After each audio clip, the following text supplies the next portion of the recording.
We're out here today at 40th Street and Van Buren. Crews were dispatched initially around 5 p.m. for reports of a propane plant on fire. At this time, crews arrived. They were able to establish a water supply, verified that there were multiple propane tanks exploding on scene. As you can see here, this is one of the propane tanks that exploded right by one of our fire trucks. So we have hundreds of propane tanks scattered throughout the area, hence the reason we have isolated, evacuated, and denied entry to any of the buildings in the area. At this time, crews are letting the propane tanks off gas and extinguishing a structure fire just north of the scrapyard, where also there's a scrapyard as well as the propane tank business. No injuries have been reported at this time. We do have fire investigators on scene. Once we're able to enter the hazard zone to investigate the cause and origin of this fire, crews are doing a great job to make sure that this does not spread to neighboring businesses, and we're taking a layered approach to make sure that our crews have enough opportunities to recycle and rehab in this extreme temperature. Any questions?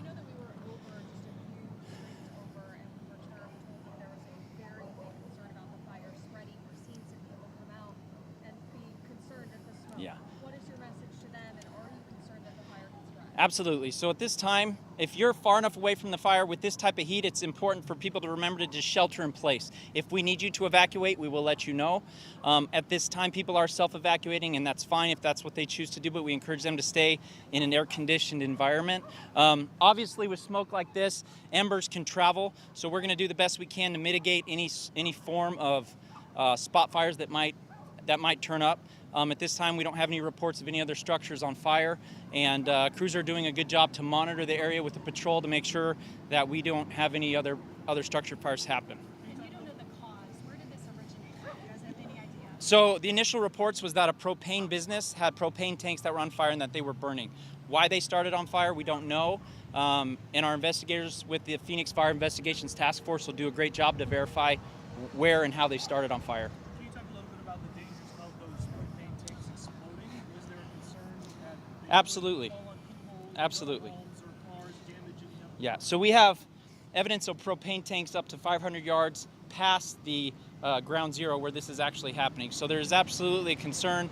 Our partners with Phoenix PD are doing a great job to make sure that they keep everybody out of the immediate hazard zone and the nearby area. They're using caution and hazard tape as well as securing the streets to make sure that we don't have any of these propane tanks land on anybody and nobody gets hurt. With so many propane tanks, obviously they're exploding. Can you walk us through what the next 3 to 6 hours may look like? Is this going to be an Sure. So what happens with these types of propane tanks is they have a bleeder valve. That allows, when they catch on fire, to bleed until all of the propane actually exits the bottle. The challenge here is we have very, very large, probably 400 or 500 gallon propane tanks as well that we use to fill these types of things. So we need to let those bleed out. And the concern, obviously, we don't want those to get so hot that they would explode. As long as they're venting with the fire, then they're safe. And we're doing a good job of keeping the containers cool with ladder trucks, as you can see, spraying water on those large propane tanks as well as on the structure just to the north that's on fire. Is it possible, with the extreme temperatures that we're having right now, is it possible, I know that you guys are still investigating, that heat could have played a factor in sparking? At this time, it's too early to tell. These types of fires can start any time of year, so we really don't know. It wouldn't be safe for me to say. People have propane tanks in this type of heat all day, every day in the city of Phoenix. So we don't know that that's what caused it. We do know that the heat is playing a factor on the resources that are here, the people that live in the community, and so we do want to make sure that our firefighters are getting enough rest, water, recycle, and rehab throughout this incident, and making sure that the people as well are staying safe and out of the hazard zone. We know that the Arizona Animal Welfare League is in the path of this. We've heard, thank goodness, that they reported they evacuated all the animals, Yeah. which is great. What can you tell us about the parking? There's like a business that people park temporarily and go to the airport. Yeah. A lot of cars are there. Do you know anything about that? So at this time, when I left the scene, we did have a parking lot that the airport uses for traffic to their facility. There was smoke that was passing over those cars. I don't have any information on that at this time. Hopefully it's just smoke and it passes by those vehicles. I did not see any vehicles on fire when I was over there. When we're hearing those bangs, is it one of these Yeah. exploding? And then that could possibly send shrapnel, things like that. Yeah, so as you see here, this tank blevied, so it exploded, and this is where it ruptured, right? So we have hundreds of these scattered around the area, as well as very, very large ones. So there's several that are in pieces over there. So absolutely shrapnel is a concern, hence the over exaggeration on our part to make sure that everybody's out of the area and safe. And just so I'm understanding, there you said hundreds of those bigger tanks. Are the bigger tanks a big concern?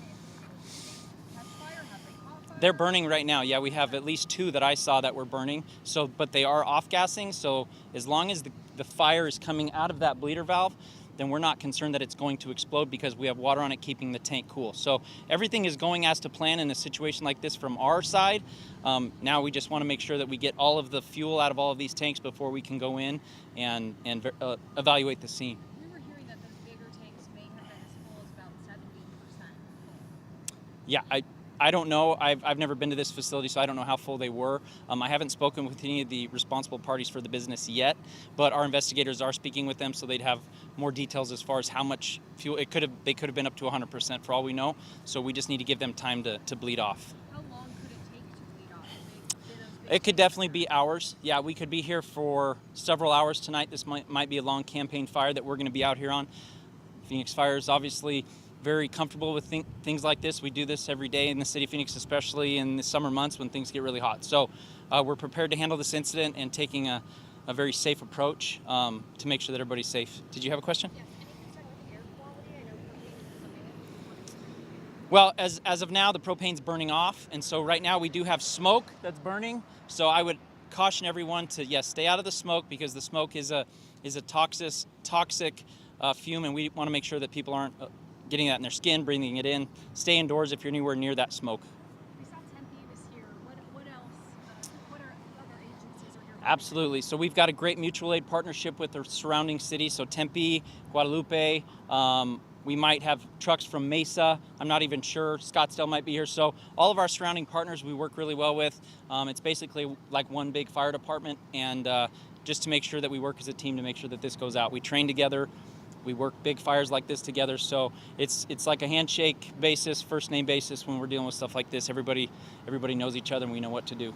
Captain, you mentioned the air quality issues. The window's kind of shifting Uh-huh. every once in a while. What is that radius that we could tell people if you're in this vicinity or this I'd say area? if you were within 5 miles of 40th Street in Van Buren, be advised you could be dealing with some potential smoke in your area. Just try to stay out of that. I was speaking with at least one person Uh-huh. and not get back to them. Would you tell these people they're probably not going to get back anytime soon? Sure. So at this time, if the command officers on scene have deemed that house is unsafe, then they won't let them back in. Most likely, this fire is going to be put out now. Crews are already starting to get a handle on it. As you can see, you see gray and white smoke. That means they're getting water on the structure itself. So that structure is beginning to go out. So I imagine as soon as the structure's out and these propane tanks are all managed, then we won't. Those people will be able to go home. I'm not sure if you already answered this, but how many fire trucks and staff are on the scene right now? Before we started this interview, we were at a second alarm. So we're expecting approximately 100 firefighters here, probably upwards of 30 to 40 different fire trucks and different apparatus. We do have a command van staged behind me with command officers from Phoenix Fire, Phoenix PD, and any of the important local stakeholders that would need to be a part of this. And we're going to work with the city officials to make sure that, like we talked about, air quality, any runoff from water, things along those lines are all going to be mitigated and handled in the most appropriate way. We're still seeing planes take off and land behind us at Sky Harbor. Uh-huh. I know that would be up to them, but any update on that? Nothing's changed. Absolutely, yeah. So Phoenix Sky Harbor has their own PIO, so they're going to go ahead and answer that. We've reached out to them. We've made contact with them. They understand the situation. So at this time, I haven't gotten any updates as far as what their procedures are going to be moving forward. But I would encourage you to reach out to their PIO, and they can answer any of those questions. Captain, you may have answered this. Obviously, 115 degrees. For people not living in Phoenix that aren't familiar with what happens here just about every summer, is this the first big fire incident? Can we expect more? Can you kind of break down where So we're at when it comes to these kind of commercial fires? yeah, absolutely not our first one this summer.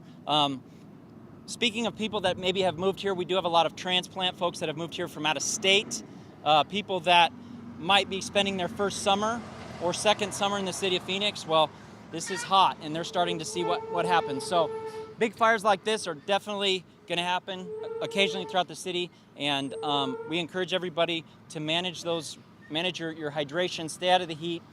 If you're going to be out working, people that just moved here, if you're going to be outside, do it in the early morning hours or in the later evening hours. Drink plenty of water, wear appropriate clothing as far as just a safety message. But yeah, we anticipate this is going to be a hot summer for a lot of people that are spending their first time here.